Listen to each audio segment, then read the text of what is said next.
नमस्कार, मैं हूं शैलेंद्र सिंह और आप देख रहे हैं हमारा YouTube चैनल शब्द शब्द शैलेंद्र सिंह। आज बात करेंगे ठाकुर के कुआं की। संसद में राष्ट्रीय जनता दल के राज्यसभा सदस्य मनोज झा ने एक कविता पढ़ी महिला आरक्षण बिल के समय जब वो अपना वक्तव्य दे रहे थे। हालांकि इस कविता का महिला आरक्षण जो बिल था उससे कोई लेना देना नहीं था, लेकिन उसके बाद भी मनोज झा ने कविता पढ़ी। कविता 1980 में लिखी गई, ओम प्रकाश वाल्मीकि ने लिखी और कविता का शीर्षक ठाकुर का कुआं था। कविता को पढ़ने से पहले मनोज झा ने पढ़ने से पहले और पढ़ने के बाद दोनों बार ये कहा कि इस कविता का मतलब ये नहीं है कि वो किसी जाति धर्म को लेके कही जा रही है, किसी जाति पर टिप्पणी की जा रही है। असल में मनोज झा को ये पता था कि इस कविता के जरिए वो एक बिरादरी को चोट पहुंचाने वाली बात कहने जा रहे हैं। इसीलिए उन्होंने पहले ही सावधानी से इस बात में कानूनी रूप से अपना बचाव कर लिया कि इसका मतलब ये नहीं है। ये बातें उन्होंने बाद में भी कही, उन्होंने खुद को भी ठाकुर कहा और बहुत सारे लोगों को ठाकुर से जोड़ दिया। कविता पढ़ने का उद्देश्य सिर्फ ये था कि एक बिरादरी को वो आहत करना चाहते थे। उन्हें पता था कि इस कविता से एक बिरादरी आहत होगी, लेकिन उन्होंने जो उसके आगे और पीछे कहा उससे सिर्फ कानूनी बचाव उन्होंने अपना किया, क्योंकि उनके कहने का मकसद ये नहीं था। लेकिन सिर्फ इतना कह देने से किसी को आप थप्पड़ मार दीजिए और गाली दे दीजिए और फिर कहिए कि क्षमा कीजिए, हमने गलती से ऐसा कहा, तो ऐसा होता नहीं है। नूपुर शर्मा का मसला अभी पूरा देश भूला नहीं है।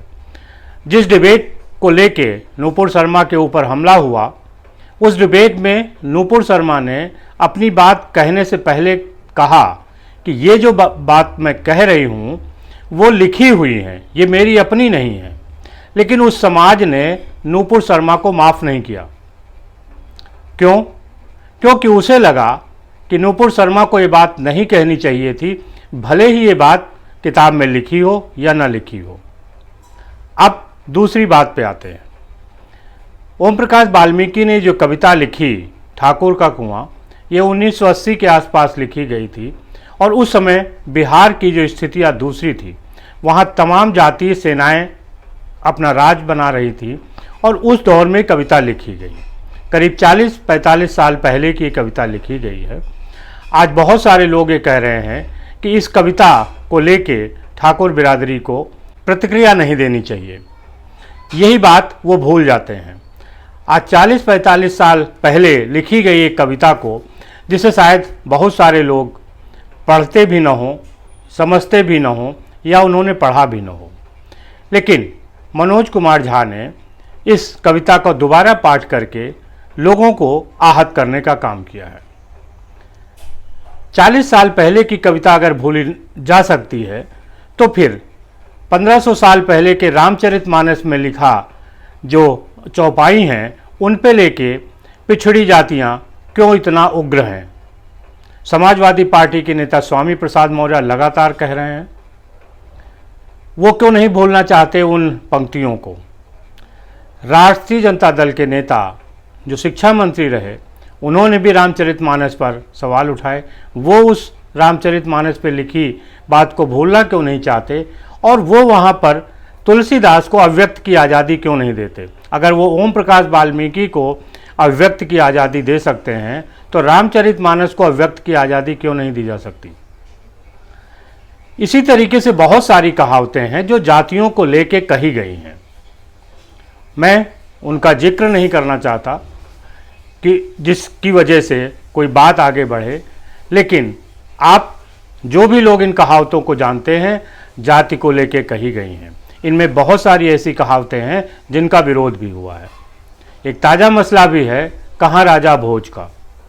कहाँ राजा भोज की जो पूरी कहावत है, उसको लेके एक बिरादरी को दिक्कत है और उसने तमाम तरीके से इसका विरोध किया है। थोड़ा और पीछे जाएं तो सरदारों को लेके बहुत सारे चुटकुले बनते थे। इसका विरोध सरदारों ने किया। और जिस समय डॉक्टर मनमोहन सिंह प्रधानमंत्री थे उस समय एक तरीके का ये कानून बना, कहा गया कि अब सरदारों पे जोग करना महंगा पड़ेगा और उस पर मुकदमे हो सकते हैं। तमाम जातियां अपने अपने ऊपर जो बातें कही गई हैं उनके बचाव में उतर रही। उनको लगता है कि जिस भी काल में कही गई हों, लेकिन आज परिस्थितियां दूसरी हैं। आज क्या कोई कुआं ठाकुर का है? आज ठाकुर का कुआं नहीं है तो आपको पानी खरीद के पीना पड़ता है। जिस दौर में ठाकुर का कुआं था उस दौर में आप पानी खरीद कर नहीं पीते थे। सामाजिक रूप से बहुत सारे सामंजस्य ऊंची और नीची जातियों के बीच रहा है। दोनों ही एक दूसरे के पूरक रहे हैं, लेकिन राजनीति ने दोनों को अलग अलग खेमों में खड़ा कर दिया गया और बार बार उसको कुरेदा जा रहा है। अगर जातीयता खराब है, जातीयता पर ठाकुर समाज को प्रतिक्रिया नहीं देनी चाहिए, तो फिर जातीय जनगणना की मांग क्यों हो रही है? जातीय जनगणना की मांग भी देश में जातीयता की खाई को बढ़ाएगी। अगर सिर्फ जाति ही बुराई है तो फिर जाति का नाम लेके ही नेता क्यों टारगेट करते हैं? मनोज झा को ये पता था कि वो जो कह रहे हैं उसकी प्रतिक्रिया होगी।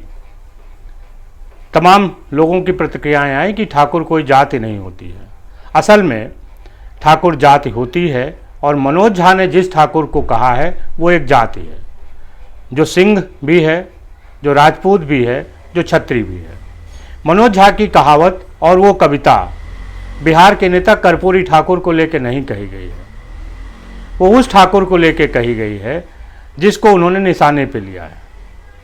और वो ये चाहते हैं कि इस मसले को ठाकुर प्रतिक्रिया न दे। आज जो जिस ठाकुर की बात कर रहे हैं वो दूसरा ठाकुर है।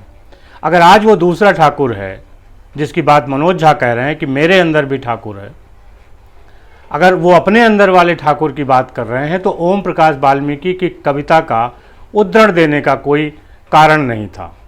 उस कविता को उद्धृत करने का एक ही कारण था कि वो बात कह भी दें और बच भी निकले। अगर कोई बात आएगी तो वो कहेंगे कविता थी, हमने कविता कहा। फिर सवाल उठेगा कि रामचरितमानस की चौपाइयों से दिक्कत क्यों? अगर यही बात है तो दूसरी तमाम कहावतें हैं जो हर जाति को लेकर कही गई हैं। कुछ कहावतें मनोज झा को याद होंगी, वो कह देते, उनसे भी उनकी समस्या का समाधान हो जाता। जिस सामंतवादी व्यवस्था की वो बात करना चाहते थे वो उन कहावतों में भी थी, लेकिन वहाँ वो डर गए। उन्हें लगा कि अगर हम उन जातियों की बात करेंगे जो प्रतिक्रियावादी हैं तो नुकसान होगा। उन्हें पता था कि वो जिस जाति की बात कर रहे हैं, जिस ठाकुर जाति की बात कर रहे हैं, वहाँ प्रतिक्रिया नहीं होगी, क्योंकि ये सदियों से चला आ रहा है। तमाम फिल्मों में ठाकुर को विलेन के रूप में प्रस्तुत किया गया। इस बिरादरी ने कोई प्रतिक्रिया नहीं दी, लिहाजा चलता रहा और आज तक चल रहा है। अब कुछ लोग इस पर प्रतिक्रिया देने लगे हैं, लिहाजा तमाम मुश्किलें खड़ी हो सकती हैं। राजनीतिक उद्देश्य अलग हैं, लेकिन राजनीतिक उद्देश्य के लिए अपनी भूख को शांत करने के लिए जातीयता को बढ़ाना, जातीयता को निशाने पर लेना गलत है। अगर एक जाति का नाम लेने पर आप पर मुकदमा हो सकता है तो दूसरी जाति के ऊपर गाली देने का आपको हक नहीं है। आपको जो भी इन चीज़ों में प्रतिक्रियाएं दे रहे हैं उन्हें एक बार अपने गिरेबान में झांक के देखना चाहिए कि अगर उनकी जाति को कुछ कोई कहेगा तो क्या वो इतनी ही सहृदयता से काम करेंगे? नहीं करेंगे। बहुत सारे उदाहरण हैं, नूपुर शर्मा से लेके तमाम ऐसे उदाहरण हैं जिनके खिलाफ मुकदमे हुए हैं जाति आधार पे। किसी ने जाति की नाम ले लिया, मुकदमा हो गया। सैकड़ों हजारों लोग हैं जो मुकदमों को झेल रहे हैं। अगर आपकी जाति आपके लिए गर्व है तो दूसरे की जाति भी दूसरे के लिए गर्व है।